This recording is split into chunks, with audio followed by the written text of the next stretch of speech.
Development review. Town of Bristol will come to order. This is any changes to the agenda? No, there's only one item on the agenda.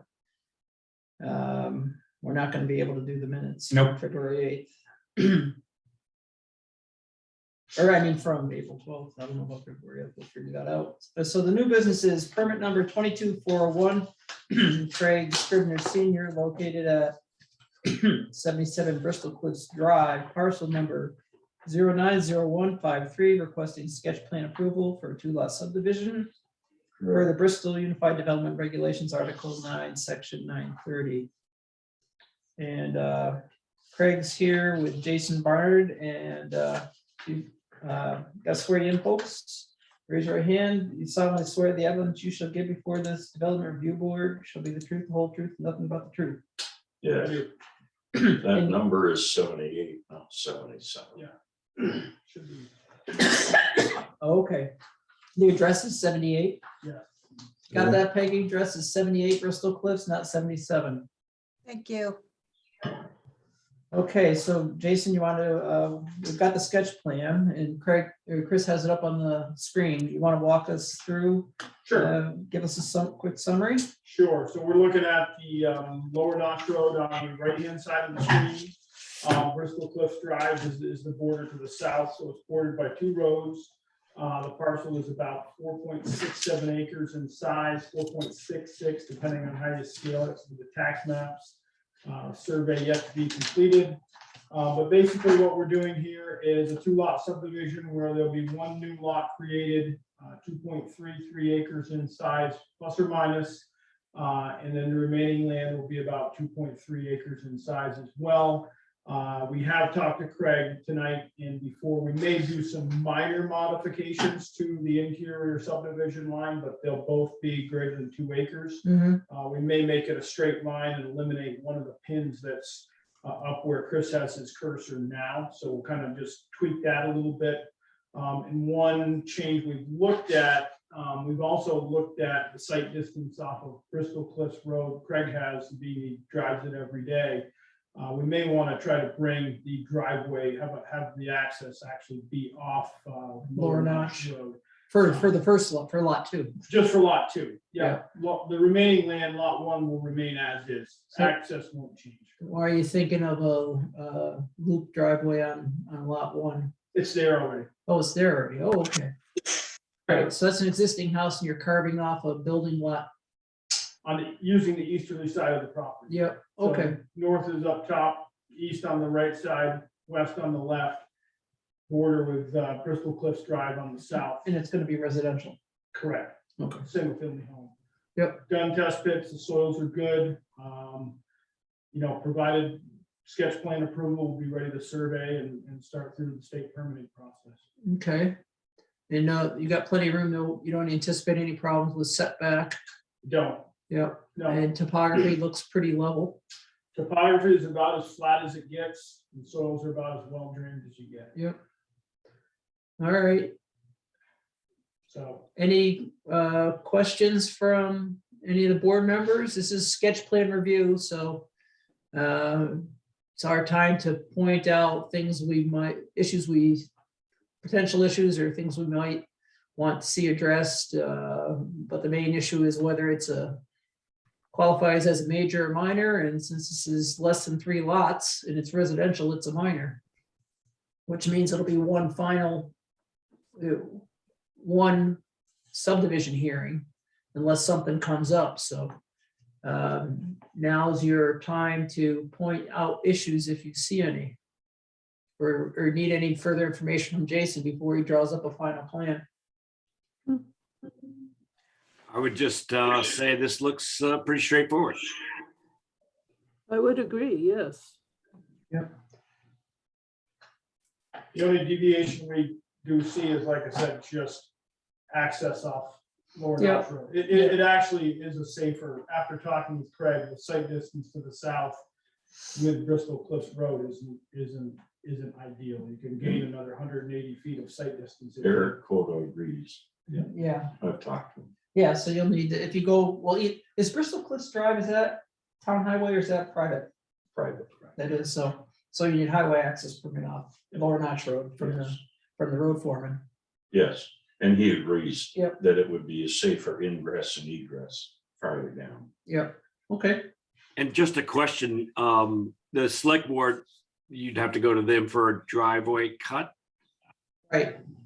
Yeah, I mean, the road foreman makes a determination subject to the approval of the select board. Yeah, so that'll get a review too, either way. Well, Right, that way. yep. Anything else? Just a question. Oh, no, I see it. I'm sorry. I missed the replacement field. I see you got that sketched on here. Never mind. Thank you. Just to the west of the existing one. Yep, and drilled wells, right? That's correct. Yep. Yep. On-site septic drilled wells, Perks well, Perks Extremely well. Perks as good as it, well, that's. Is that I see gravel all all Bristol. out there? It is. Yeah, Yes, it's coarse gravel. What's the lower natural? Is it 35 miles an hour down there? Yes. 40? 35. Yeah, okay, it's good. So you don't need super sight distances with it at 35, so that's easy. Any other questions, John or Brenda, Ted? I would move No, that you don't need a movement for this. Is just a informational hearing, right? Yeah, it qualifies by definition as a minor because it's less than 3 lots and it's solely residential. We've got one more. So you don't need a motion to approve it or anything? Great. No, yeah, so it's a minor, when you get your lot line figured out and have your final plat, let Chris know. And then he'll warn it as a subdivision hearing and send that around, but sounds like, it'll be subject to you getting a road access permit from the town. You don't necessarily have to have that ahead of time, but if you decide to put a driveway off a Lower Notch, we'll just make it subject to select board approval. You'd have to get that anyway. Yes, And we'll probably end up doing it. I mean, you've talked to Eric already, so. I have. We'll throw a stake in and get it, come back in, have all the permits in hand when we do. The line may or may not dust. We're still kind of. Yeah, that's fine. Deliberating on that. Yep, and so when you get that figured out, then tell Chris you're ready and give him the proposed final subdivision plat and he'll warn it and we'll anticipate there'll be only one hearing unless something crazy popped up and we need more. Unless I start drilling for oil. Well, there's that. If you strike oil, there'll probably be more than one hearing. We get a cut. Okay. Well, I get solicitations to do purchase and sale contract for oil rigs all the time by email. I don't know why they think, In the yeah, well, Northeast, from the Netherlands, and they want to know if I can draft oil rig purchase contracts. so Kevin, Josh just joined us. I don't know Oh. if you want see if he had any immediate input. Josh, have you taken a look at the sketch plan? You're muted, Josh. Oh, you haven't looked at it yet? No, I'm Yeah. sorry. I'm sorry for That's being okay. late. Can you pop it up for him? Yeah. So this is just north of that Spalding development that we had innumerable hearings on. And it's a 2-lot residential, so it's a minor.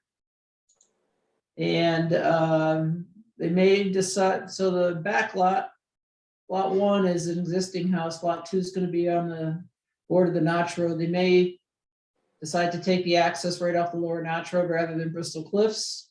May change the lot line some between the 2 lots, but both lots will be bigger than 2 acres and it's RA2. So it's residential, so it's a minor because it's less than 3. So if there's take a minute to look at it. If you have any questions, you might, you've got Jason here and Craig, so you can ask away. No questions. It seems straightforward to me. I don't want to hold them up, already being late to the meeting. That's okay. That's the only thing. So that's all we've got to do is, this is just sketch plan. So suggestions or questions for the final plat, that'll be should be a one meeting, one hearing application. We good? We lost him. Yes, we're good. Thank you. All right. He's trying to get caught up technically. Yeah. All right. Thanks, guys. All right, thank you. Thank you very much. You're welcome. So we can't, February 8th, we have, Nope. we don't. You don't have enough for We don't either have for one. either. of them. Well, so we don't have the necessary quorum for members who were present for either February 8th or April 12th. So we'll have to postpone minute approval for those two meetings. So any other issues, items to discuss? If not, we'll adjourn in record time. All right. One question for you. Are we going to be having an organizational meeting, given that we're starting a new calendar year with this group? Have we talked about that? Go ahead. No. Nope. No. Okay. Would you, well, if there are issues that people want to address, we're happy to do that. It's No, I not- just, last year was my first year. I didn't know if this was an annual thing that we did as a group. No, we haven't, but if people have something they want to consider, we can, take that up at the next meeting, but it's not a sort of, Not a statutory thing, is it? it's not a statutory or by bylaw. It's not, there's, it's I guess I could say it's as needed. Okay. I would say okay. that I'm content with the structure at the moment, but that doesn't, I don't want to preclude any conversation around that. Yeah, that's right. Right. And so it's been relatively informal, but we've got a sort of a track record now of how we operate. And if there were problems that people thought needed to be fixed, we could address them, but I don't see any. But that, Yeah, no, it was more of a question out of ignorance than anything, Kevin. Those Second, question.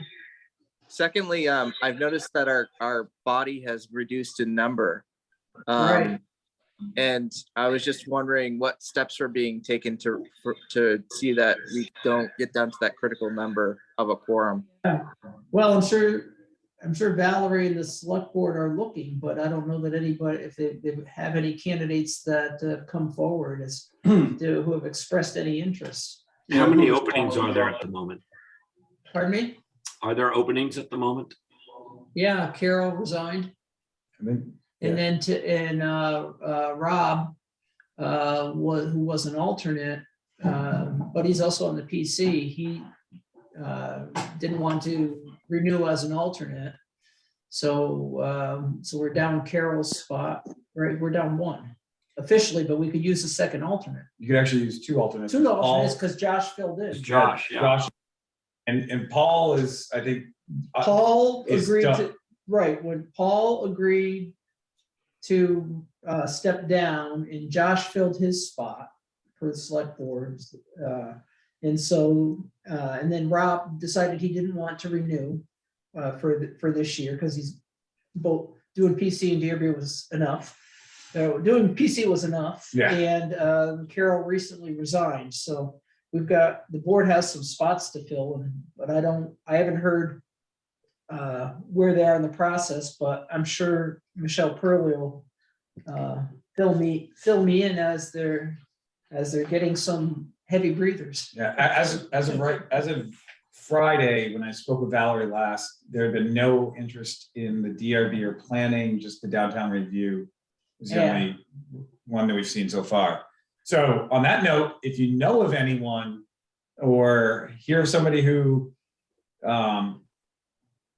would be a good added member, give them a poke and see if they might be interested. Yeah, Is the planning commission looking too? I I don't know. don't remember. I'd have to go look, John. John, shoot me an email in my zoning and I'll get you the list of all the openings right now. I'll talk to a few people. I mean, definitely. Yeah, no, Josh raises a good point. You don't want to get caught in situations where you just have 4 people and there's no wiggle room. Right. Been Yeah, there, there done was that. a question last hearing where Right. we were unclear whether or not we needed a majority or a quorum to make an always- approval. So, It's always a majority of the board, not a majority of the quorum. So it's not a majority of those present, it's a majority of the Nope. board overall. Good to No, know. because and that's state law. It's crystal clear. And not just for zoning, it's the administrative of law and. Great. Uh, Yeah, we 'cause were not otherwise- sure.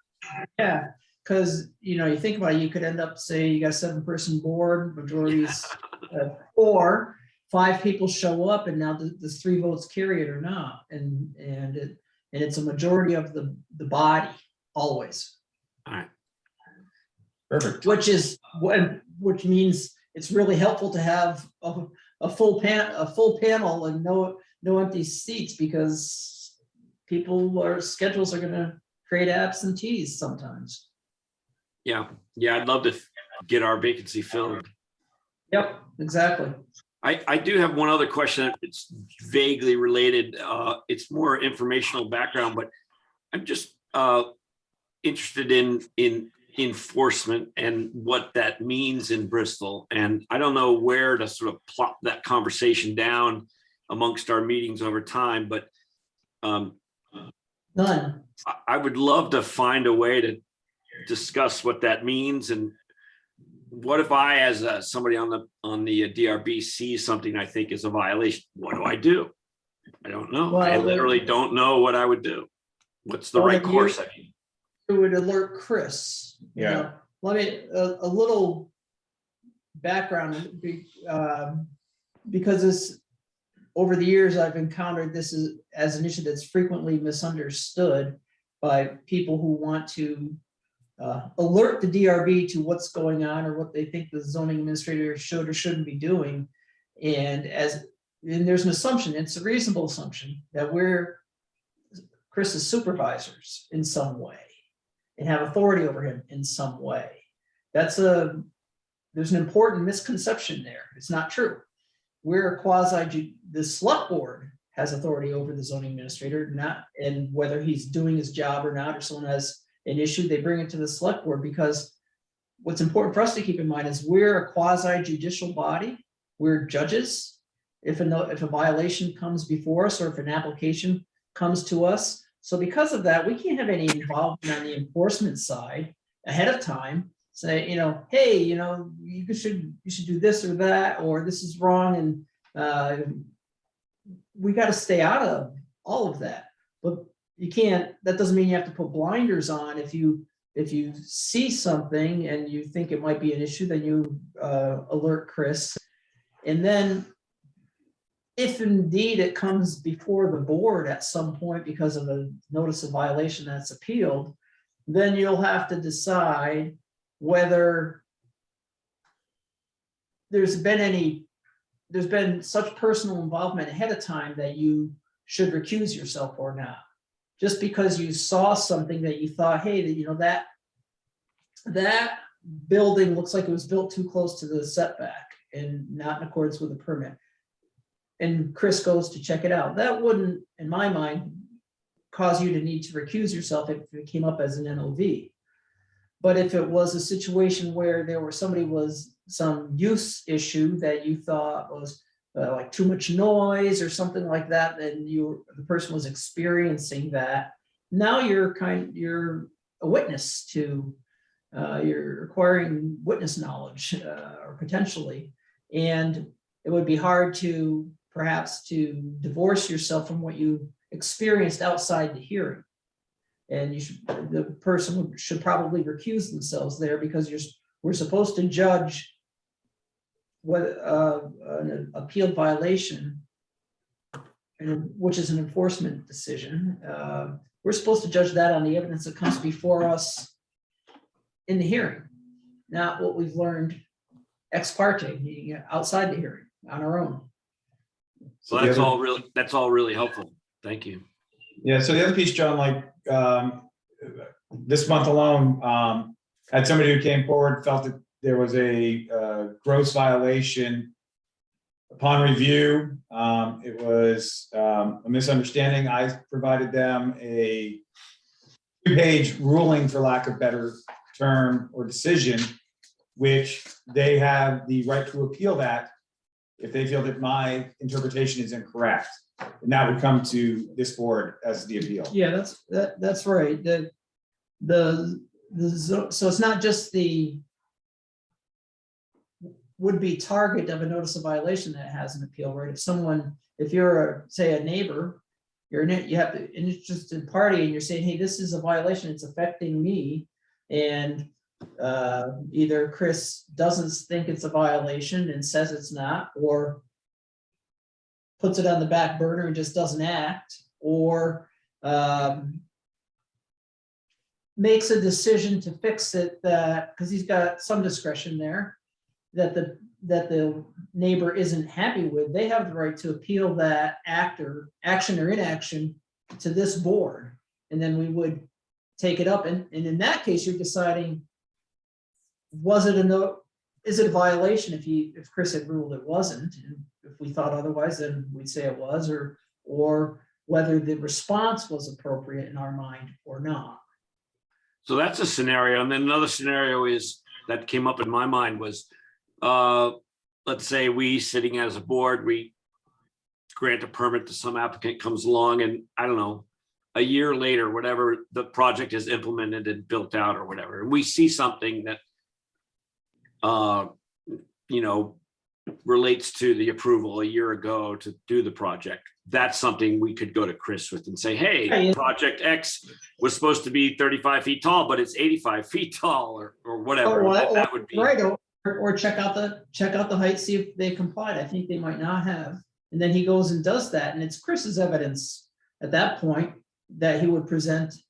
Well, he would issue a notice to cure letter, notice of violation, where you get 7 days to fix it. If the building's too high, that's not going to happen. But the applicant or the target has 7 days, 15 days, to appeal to this board. Otherwise, if they don't, the notice of violation, the finding of violation is established, it's conclusive. And then who enforces it? The town. The town. Well, Chris, in the first instance, Yeah. but ultimately, if you need, say somebody built a building too high or something like that, ultimately the town has to. And the town, the select board?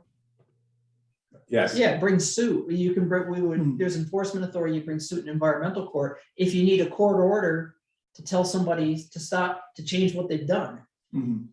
Doesn't happen very often, but it does happen. Yeah. There's fining authority. Normally, a lot of times you can get someone to correct the situation. Sometimes you need to go to court and have the court issue an injunction to make them correct it.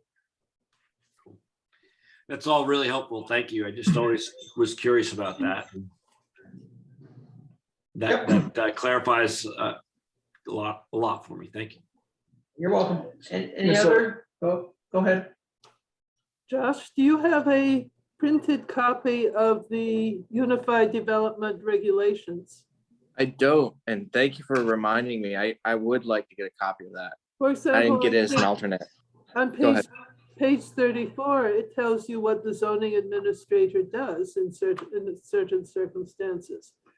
It has more things than you might expect in there, and it's can be very helpful. Yeah, I had been using the online version, but I think a printed copy would benefit me. It's like the New York Times. It's just not as good unless you're holding it in your hand, That's true. Reading it online, I find things in the New York Times when I have the real paper in my hand than Yeah. if I don't, Well, some small talk. I am getting glasses or getting tested for glasses next week. And I think screen time has been a contributor to that. So How to say I'm getting older without saying it. yeah. So John, I presume you don't have that problem with the free press? What free press? It's kind of a sad story, isn't it? I miss a real free press. It is a very sad story. Pamphlet. So Anyway, I- thanks for that. That's really, really helpful. Thank you. Yeah, so I had a question about it wasn't really, it wasn't something that needed to be brought up in this hearing, but just a general question about, the septic replacement, so we have a little square here and that this is where the septic is going to be. And this is also where the If it fails. septic replacement is going to be. Yeah, So does that mean that they would use half of this space? When Jason designs it and submits it to the state of Vermont, Yeah. those two will be defined at that point. They haven't submitted to the state yet, so they don't have their final septic design. This is just in that box, the two would live in that box, is what he's saying. I think they were showing us that there's room for both in that box. That's how I read it. I don't know. Well, that's, Yes. that's what I presumed. Well, Yeah. a lot of times in a lot that perks well, which this lot will, the replacement can be the interlocking fingers approach. You got the original leach field with like 3 pipes or 4 pipes, whatever. Yeah. And then the replacement is like this, Uh-huh. right in between. That's a common design when a lot's perks well, and maybe what we see. So you wouldn't actually see 2 truly separate areas. It might be an interlocking. Yeah, on Yeah. Mountain Street, I have a really tight lot, but because it's all sand, those two things are really almost touching at right angles to each other on the lot, Yeah. because it's not an issue. And the replacement is already installed? No, No, but for the state to say okie dokie, you have to show them that you have an active one, an able one, and then you have to have a replacement site for replacement in the future if and when it fails. if they want it. Okay, we good? Should we adjourn? I think we should. Holy smokes. All right, we broke the By record. consensus. Thank you all. Good night, everybody. Good night. Thank you all. Take care. Good night. Talk soon. Thank you. Yep. Good night.